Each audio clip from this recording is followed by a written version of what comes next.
Hi everybody, this is the Baseball Head, the amazing, spectacular, terrific, the great one, the People's Champion. Your host, and welcome back to the Baseball Head 2.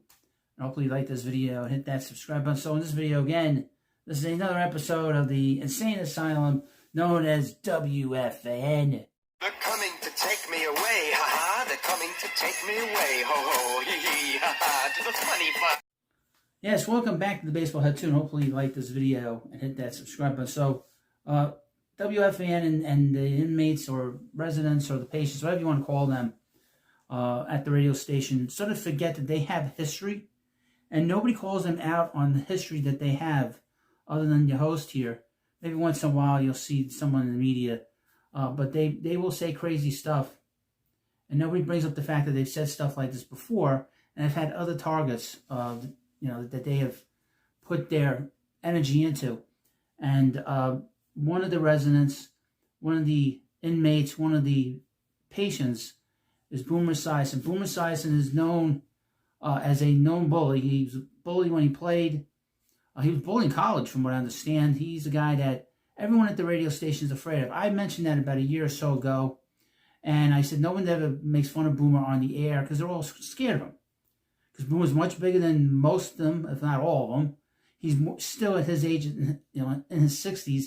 He's more athletic than at least 95% of them, other than maybe Tiki Harper. They're all not athletic at all. And he's the most athletic guy there, along with Tiki. And so they're all afraid of Boomer. And he's been sort of this sort of shadow that looms over the station.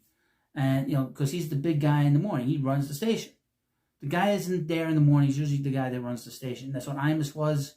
And the idea, folks, that this guy has been there since Imus tells you why the radio station doesn't do nearly as well as it used to do.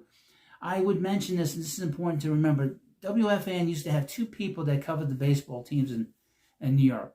Used to have Sweeney Murray / Susan Wallman cover the Yankees for 30 years, and they had Ed Coleman cover the Mets for a long time. They have nobody that covers the teams anymore because they can't afford it, okay? And a lot of it has to do with what they do in the morning. They don't do nearly as well in the morning as they used to. And they don't do nearly as well as they used to do in the afternoon, no matter who they put in there on both sides. There's nobody really interesting you really want to listen to that'll make you want to spend money with these ads and stuff. They might think that. They might tell you otherwise, but it's not the case. But that's why there's nobody covering the teams every day. They just can't afford it. The station can't afford it. And it's funny I should mention the Yankees, because this year the Yankees have a new play-by-play man. That's Dave Sims. Now, Dave Sims is a veteran broadcaster in MLB. He is a professional broadcaster. And he was at WFN way back when, back into the 80s. He's not an original voice, but he's pretty close to being one of the first voices on the fan. And he had a show with Ed Coleman. They used to do the mid-morning show, which was okay. And then he went on to go do the Mariner games and be the broadcaster for the Mariners for 20-plus years. And then, of course, Ed Coleman went to go cover the Mets. I guess 92 started, and he was there for a long, long time. Well, Dave Sims is back, and he's doing the broadcast. He's, doing play-by-play for the Yankees. It's a very good broadcast. I've heard that he's corny, but it's better than that fool that was doing it before that, the showboat, the guy who thinks he's going in the Hall of Fame, and John Sterling. So Sims is a professional guy. He's professional in everything he does. In my opinion, he's classy. This is a classy guy. He's very respectful on the air. He's nothing crazy. Very solid. Boomer knows this. So Boomer attacking him is an easy play for him.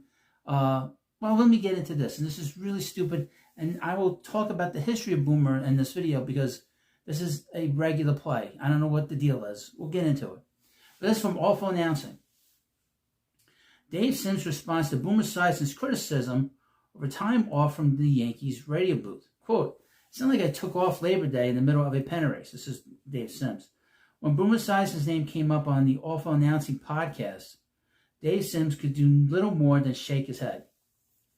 Sims, the new radio voice of the New York Yankees, enjoyed a rare few days with family in Seattle in May, until Esiason caught wind of it. On a West Coast trip that kicked off in Sacramento without Sims behind the mic, the veteran announcer flew straight to Seattle for the series' second leg, prioritizing time with his son and family.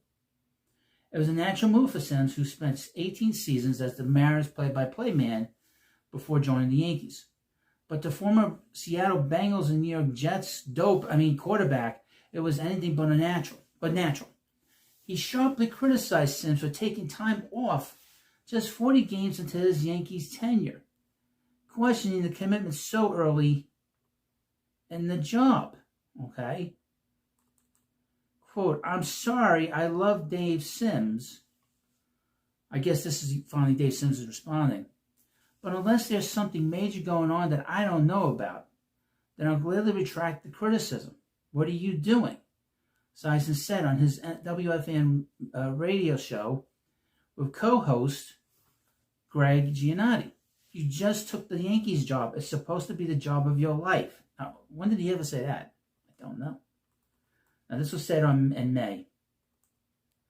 Quote, "We love Dave Sims," Esiason said, and insisted, "But I'm going to call it out as I see it.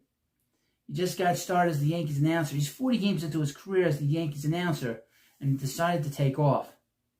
It could be in his contract. I just found it very interesting that 40 games in, we're already taking a weekend off." Now, Boomer has 40 different jobs. Just to point that out. Sims is in his rookie season as the Yankees' radio voice, stepping into the sizable shoes of legendary play-by-play announcer and showboat and attention hog John Sterling, retired last year after an Iron Man streak spanning 3 decades.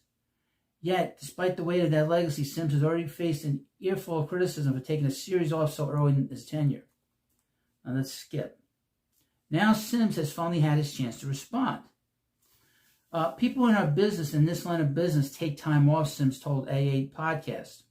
"I have a son in Seattle, and the 3 games I blew off were in Sacramento. If you look at the schedules of just about every broadcaster in the major leagues, they take time off. It's not like I took time off Labor Day in the middle of a pennant race. It was May, almost the middle of May. He doesn't have any explaining to do. He is 72 years old. He don't have to explain shit to Boomer Esiason. This guy was laying groundwork at WFAN long before Norman was still playing, getting concussed as a Jet. Okay? He's got nothing and has nothing to explain. The radio station said, "Fine, you have X amount of days off. If those are the days you want to take off, hey, you're good. We got you covered for it." Safe travels. To his credit, of course, Sims didn't get defensive. He explained his position plainly. He had a rare chance to see his son during a soft stretch of the schedule, and the Yankees were fine with it. And while Boomer framed it like Sims was skipping work at Yankee Stadium in September, in reality, there was 3 games in Sacramento mid-May. Not exactly high stakes. I would mention that this past week when the Mets were in Kansas City, Steve Gelbs was doing play-by-play for the Mets, and not Gary Cohen. Gary takes time off. He didn't do every game. You can't do every game. You wear yourself out. And Gary does a lot of games. The only games he doesn't do is when they are on ESPN or Fox or wherever, or on Apple. He always does the games with the Mets. But this is a pattern of Boomer of attacking people for taking time off. I don't know if it's because Boomer doesn't take any time off. I don't know if he's jealous. Maybe his family tells him to not hang around the house. But this is a long history that Boomer has where he attacks people for taking time off. And watch, you're going to see how there is a history of it. Now let us go back in time, like Marty McFly, to 11 years ago. 11 years ago. This is a record by Boomer Esiason of attacking people for taking time off to spend with his family. Like I said, it might be a situation where his family says, "We don't want you hanging around here, Boomer. Get the hell out of here. Go to the NFL Sunday games, in the studio. Do the Sunday night game, the Monday night games on the radio. Get the hell out of here, and then go and you're doing your radio show. We don't want you here." That might be it. It might be jealousy. But this is funny because Boomer attacked former New York Met Daniel Murphy for taking some time off back in 2014. And he had to apologize because he had big egg on his face. This is from CBSNews.com. Boomer Esiason apologizes for comments on Murphy's paternity leave. WFAN co-host Boomer Esiason says he's reached out to New York Mets the New York Mets and is truly sorry for insensitive comments made earlier this week regarding second baseman Daniel Murphy's paternity leave. The Science initiated the apology at the start of Friday's Boomer and Carton show. This is how long ago. I wonder when we're going to have a third host to go with Boomer when Giannotti gets taken away with the people in the real white coats. Quote, I want to say again on this radio show that in no way, shape, or form was I advocating anything for anybody to do. I was not telling women what to do with their bodies. I would never do that. That's their decision. That's their life. And they know their bodies better than I do. What the hell knows what he's talking about? And the other thing, too, that I really felt bad about is that Daniel Murphy and Tori Murphy were dragged into a conversation and their whole life was exposed. And it shouldn't have been. And that is my fault. That is my fault for uttering the word C-section on the radio station. And, I mean, this is just ridiculousness. He's an ignorant guy. I don't know what his problem is. And again, he's still attacking people for taking time off. And it all of a sudden put their lives under spotlight. And that I truly apologize. I tried to reach out to Daniel yesterday through intermediaries over there at the New York Mets. And to his credit, he answered all of his questions yesterday. I'm sorry that he had to go through that. No man should have to go through that. Certainly Daniel Murphy, who we both admire much as a baseball player as anybody else. This guy's full of shit. And he was full of shit then, and he's full of shit now. Okay? And the fact that Dave Sims has to answer to this guy, you don't have to, Dave, not gonna watch, but Dave Sims doesn't have to answer to anybody. He was making his bones when that guy was in Cincinnati, getting his cage rattled. And losing to Joe Montana, by the way. But just keep this in mind. This is the history of this radio station. This is not an isolated thing where they talk stupid shit and they move on to the next thing. This has nothing to do with clickbait. This is the stuff this is the 1970s, 1980s model of talk radio that was started by Don Imus and Howard Stern. They still do this. They try to pretend that it's not still there. Okay? They try to pretend that they don't have a history of stupid things that they say all the time. This is very peculiar because this is the same individual attacking people about them taking time off to spend time with their families. And this is another episode and another visit to the insane asylum known as WFAN. They're coming to take me away, ha-ha. They're coming to take me away, ho-ho, hee-hee, ha-ha, to the funny part.